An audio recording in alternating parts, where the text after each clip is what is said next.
October 2025, Billie Eilish stands at the Wall Street Journal Innovator Awards. A room of billionaires sits in stunned silence as she tells Mark Zuckerberg and George Lucas to give their money away, and announces a donation of $11.5 million on the spot. But what does it take for a young star, once molded by the machine, to confront the system on its biggest stage? To understand how Billie got here, you need to see what industry puppet making really looks like, up close. Los Angeles, 2000.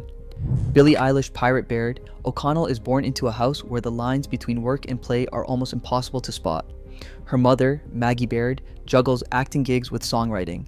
Her father, Patrick O'Connell, moves between indie film sets and voiceover jobs. Neither parent clocks in at a 9 to 5.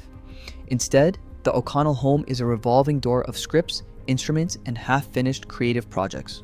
Homeschooling isn't just a schedule, it's a passport to hours of unsupervised experimentation.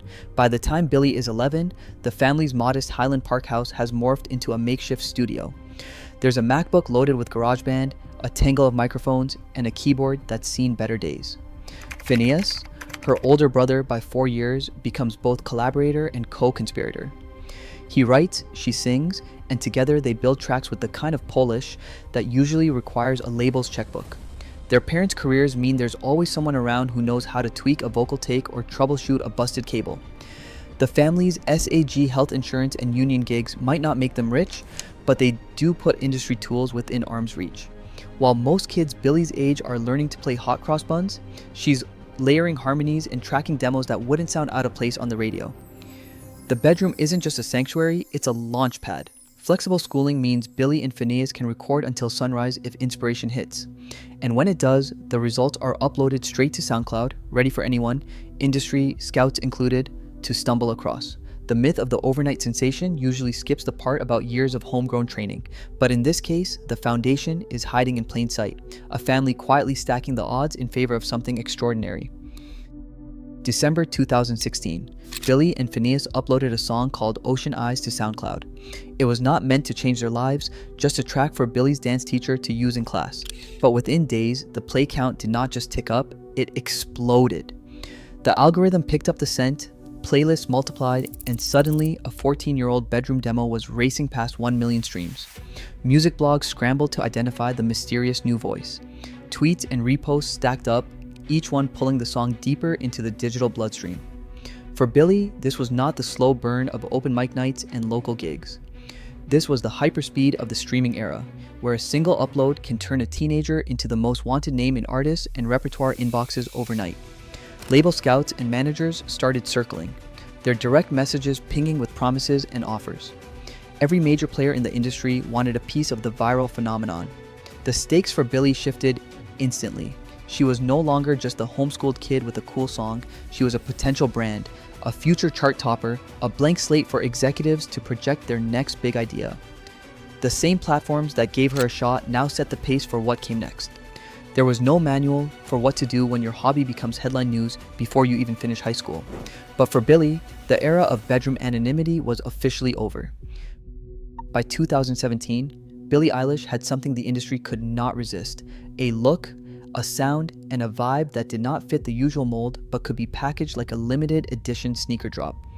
The oversized hoodies, the acid green roots, the haunted house music videos, none of it happened by accident. Creative directors and stylists armed with fresh budgets got to work. Wardrobe memos floated between management and label staff, each one fine-tuning the formula. Billie should be instantly recognizable, even in silhouette. Apple Music's Up Next campaign splashed her image across banners and playlists, introducing the world to a star who had just rolled out of her bedroom and onto a magazine cover. The horror-inspired visuals, the whisper vocals, the baggy clothes, they all became assets to be deployed.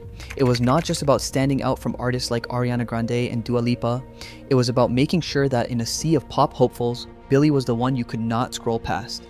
A team of playlist programmers, fashion consultants, and digital marketers mapped out every touchpoint. The goal was simple: turn quirks into iconography. Billie's personal choices, her resistance to being sexualized, and her preference for comfort were amplified and monetized. Every music video, every red carpet, every Instagram post became another brick in the brand. The result was a persona that felt authentic and anti-pop, but was also engineered to dominate feeds and rack up streams. In the end, the industry did not just accept Billie's difference, it made it the main attraction.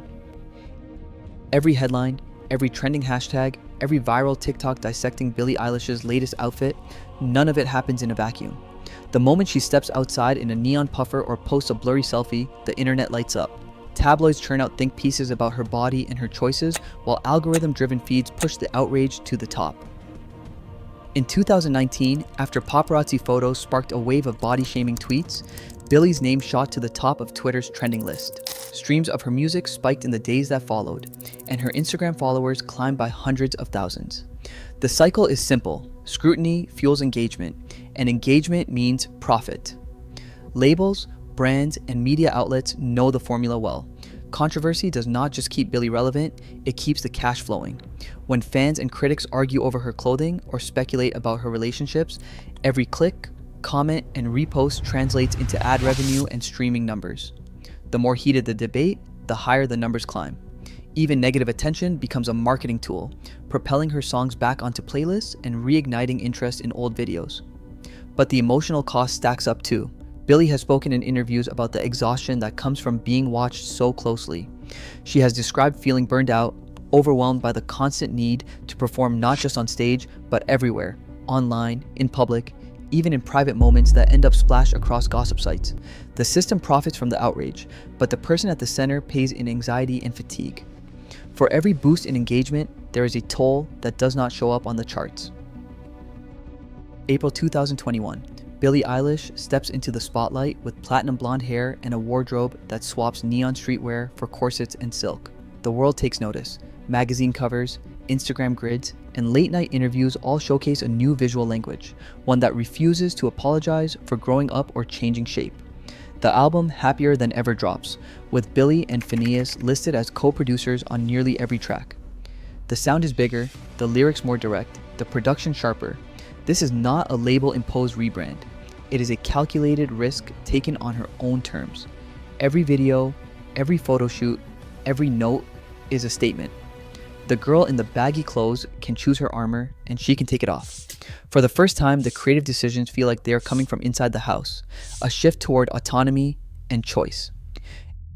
Every act of rebellion has a price tag, especially when it is trending. When Billie Eilish challenges the status quo, whether it is calling out billionaires or swapping baggy sweats for a corset, the response is not just applause or outrage. It is a spike in engagement, a surge in streams, a flood of hashtags and duets on TikTok. Platforms reward controversy by pushing it to the top of everyone's feed, turning dissent into data and clicks into currency. The more unpredictable or disruptive her moves, the more valuable she becomes to the very machine she critiques. Even gestures meant to break free from the system end up fueling it. Resistance is measured, monetized, and recycled as content. Billie's journey raises a question with no easy answer. In a world where every bold move is instantly commodified, is it possible to be truly authentic, or does every act of freedom just become another product to sell? Every major artist today faces the same invisible machine, one that shapes authenticity as much as it sells it. In a world where image and influence are currency, the line between puppet and puppeteer keeps shifting. The industry adapts. The question is, will the artists?